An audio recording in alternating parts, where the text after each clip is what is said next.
Hi, it's Dwyer, gamblersadvisory.com, dwyervip.com. Remember, the opinion you should follow should be your own. Just consider this video to be a second opinion from a complete stranger online.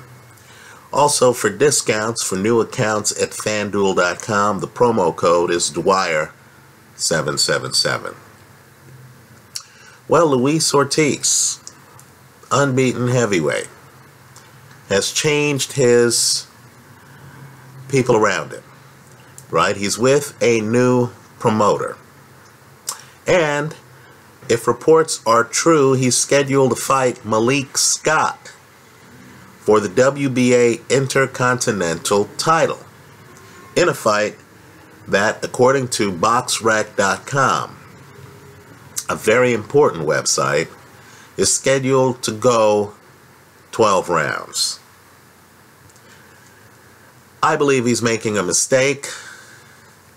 I believe they've picked the wrong opponent. I see only two outcomes for this fight. Right? If this fight goes the distance, I believe the overwhelming underdog Malik wins it.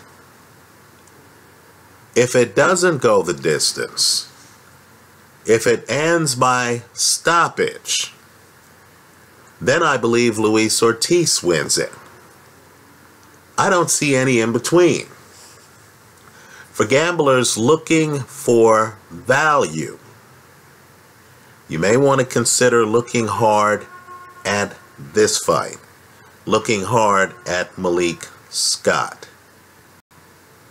Right, now let's put it this way. Luis Ortiz, one of boxing's more fascinating people. I believe Ortiz would deconstruct people like Deontay Wilder. Right? I think Luis Ortiz is better inside and is savvier in the ring than Anthony Joshua. But we're going to have to be hard here because we're talking gambling. This is not a fan site. Right? I'm not here trying to get interviews with boxers. Right? If any boxer's upset, send me your own video. I'll post it unedited here on my website if you're in it talking. Right? Well, let's just say this. Luis Ortiz, who I feel is an uncrowned champion against the right opponent, in my opinion, is not one of the division's better athletes. Right? He's a craftsman. He's not an athlete.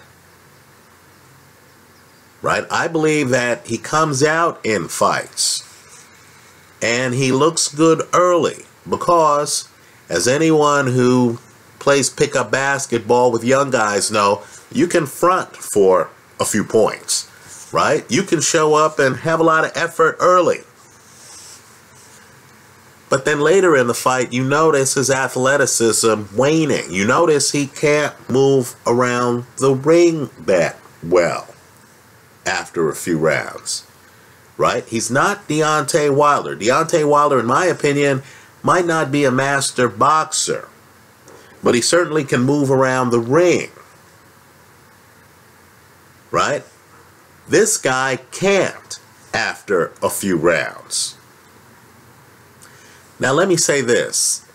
In one of the more intriguing fights in recent memory in the heavyweight division, he fought Brian Jennings. Now Jennings himself had changed his trainer before that fight. Right? Full disclosure, I know Jennings' manager, James Prince. He's a friend. Okay, great. But understand, they brought in a new trainer who happens to be one of the best trainers in boxing. Right? Sergey Kovalev's trainer. John David Jackson. For that fight. Right? Now, Jackson, in my opinion, dropped the ball in that fight. Now, I know many people are going to say, who are you to question the wisdom of one of boxing's best trainers? Look, I'm a guy betting on the fight. Right? Let's, look, man, I'm just giving you my opinion through my own two eyes. You can weigh it or diminish it the way you see fit. But the way to beat Luis Ortiz is by forcing him to move around the ring. You don't beat Ortiz by trying to come inside on him. Now, Jennings, who went 12 rounds with Vladimir Klitschko, fighting a mobile fight, curiously, under the tutelage of a new trainer, decided to charge in on Luis Ortiz. I encourage everyone to look at the film of that fight. Right? You're going to see Ortiz doing things that guys who know how to fight inside do. He's hitting them with uppercuts. He has them timed. Why? Because Jennings, curiously, is right there to get hit. Jennings gets finished in the 7th round of that fight. Bryant, you had rounds 8, 9, 10, 11, and 12 to go. Right? Who do you think was the better athlete in that fight? I thought it was you. Right? Those are the rounds you had plenty of time to dominate the fight. Force an older fighter to actually move around the ring and get tired.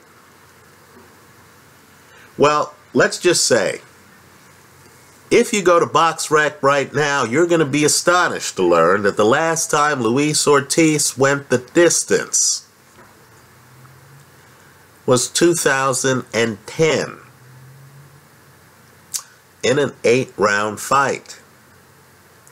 Right now, I'm here online routinely pointing out that Anthony Joshua hasn't gone the distance professionally. Luis Ortiz, who has an 81% KO ratio, is not much better. But he's older than Anthony Joshua. He doesn't have the stamina. Well, at least not the young lung capacity of Anthony Joshua. Right? So to me, if Ortiz, as good as he is, and he can cut off the ring early in fights, as good as he is, right? A fighter who I personally think could easily be heavyweight champion right now. At least some share of the heavyweight belt. Right? To me, he's vulnerable against exactly the kind of fighter that Malik Scott is. He's a jabber. He's a mover. He's fought big hitters. Alex Lippe, for example, won that fight. He fought Tony Thompson. Won that fight. I thought he was beating Derek Chisora. Right? He gets drilled, no question about it. He goes down, no question about it. Whether he beats the count, we can debate that till the cows come home. But the point is, Derek Chisora is much more aggressive on his front foot after the opening rounds than Luis Ortiz is. Right? Prime Chisora is a bull. He can get you backed up against the ropes in a way that, quite frankly, I don't think Luis Ortiz can. And let's be real too. It was at the end of the round that Malik Scott went down. I'm sure if Scott had that fight to do over, right, he either wouldn't have been caught or would have gotten off the canvas and then used the time between rounds to clear his head. That fight was on the table for him. Now, he did get blown out by Deontay Wilder. Make no mistake. While I question Wilder's boxing ability, even a critic like me does not question Wilder's power and does not question Wilder's ability to hit you from halfway across the ring. Right? Wilder, like David Haye, has what I call ring coverage. These guys can hit you from the next area code, right? Wilder got off a great shot. Understand, if you look at the video, you're going to notice Malik Scott has defense. Wilder just threads the needle. I view the Malik Scott-Wilder fight as an outlier, right? Luis Ortiz would be lucky to land the punch that Wilder landed against Scott. So you have a guy here in Malik Scott who beat Tony Thompson, who beat Alex Lippe, who's going to be on his back foot fighting the fight that Bryant Jennings should have fought. Right? Guys like Luis Ortiz, you don't try to knock him out. What you try to do is to get him to knock himself out from sheer exhaustion. Right? You want him moving around the ring. You want him punching himself out. Think Foreman Jimmy Young. Right? A fight, ironically, Foreman may have won, but, you know, officially did not. Right? Think Foreman Ali. Right? Foreman's punching himself out. Ali's on the ropes. He's not in the middle of the ring charging inside on George Foreman.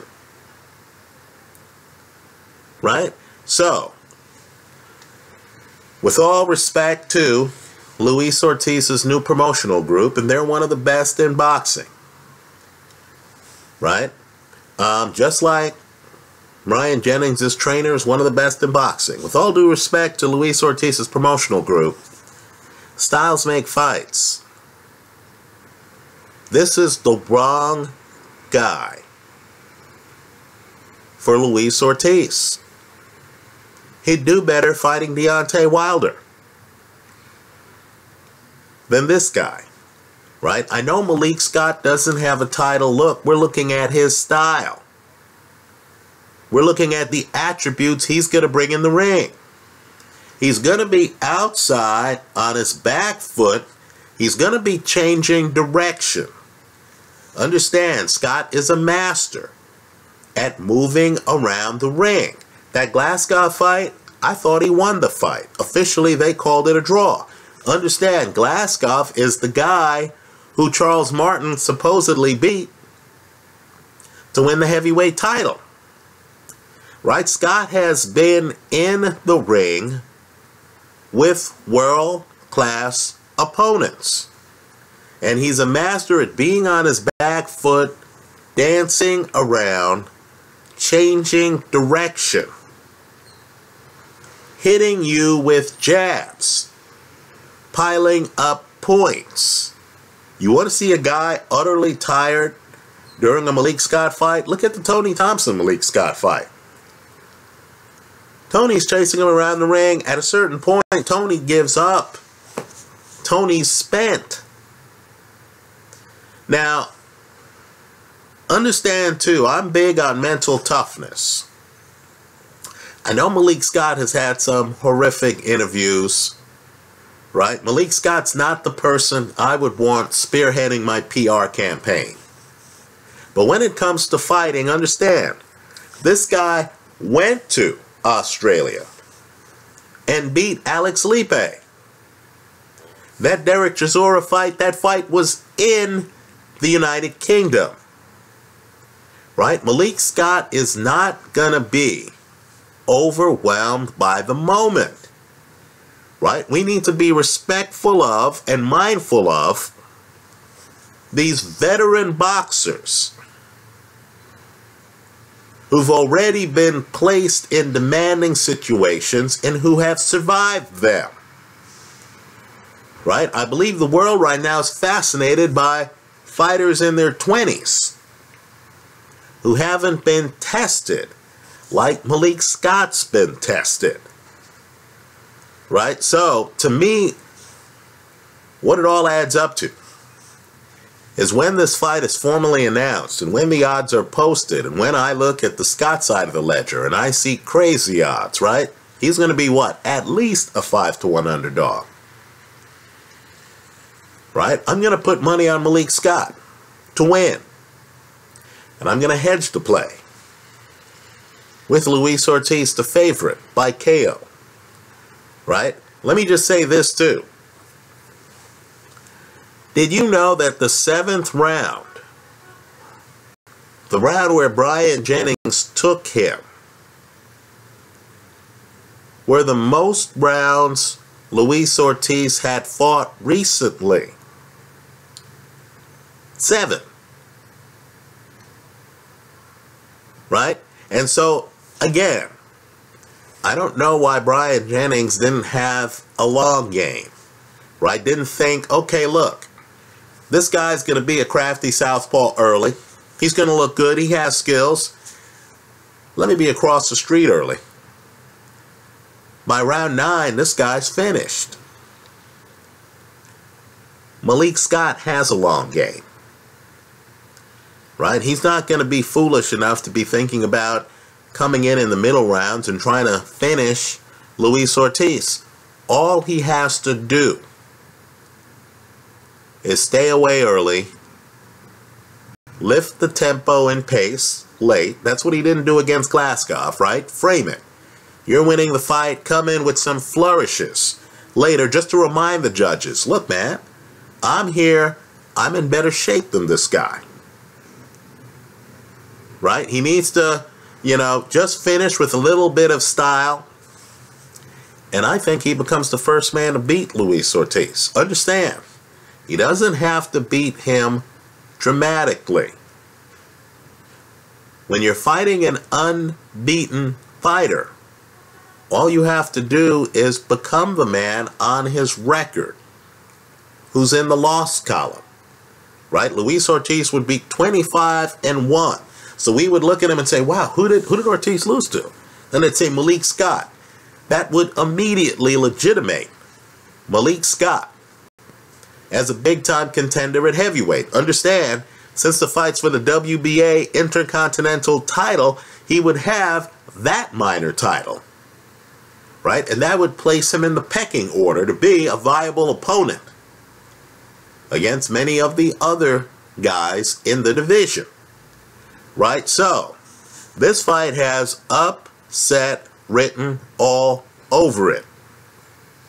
I like the underdog Malik Scott here to win it, but let's be real here. Understand, you're going to get such huge odds on the Malik Scott side of the ledger that you'll be able to make a profit with an Ortiz by KO hedge. Right? Scott's only been stopped twice. Deontay Wilder, Derek Chisora.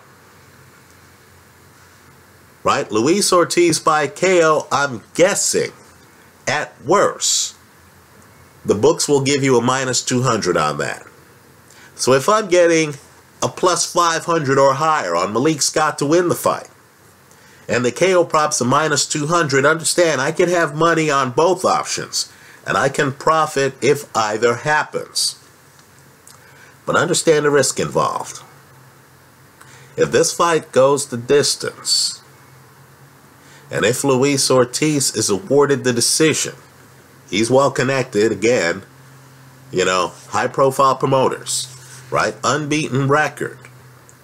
You would imagine there are many in the sport who feel Luis Ortiz is the bigger box office name, bigger potential fight for unbeaten Wilder, unbeaten Joshua, unbeaten Andy Ruiz, unbeaten Joseph Parker. Right? If the fight goes a distance and Luis Ortiz is awarded the decision, you lose it all. That's the risk I'm willing to take. This is the risk-taking part of the internet. That's how I see the fight. Let me hear from you. I think Malik Scott, in a nutshell, is a live underdog. Right? Let me hear from you. I hope you leave your comments in the comment section to this video. Malik Scott to win, hedged, with Luis Ortiz by KO. That's how I see it.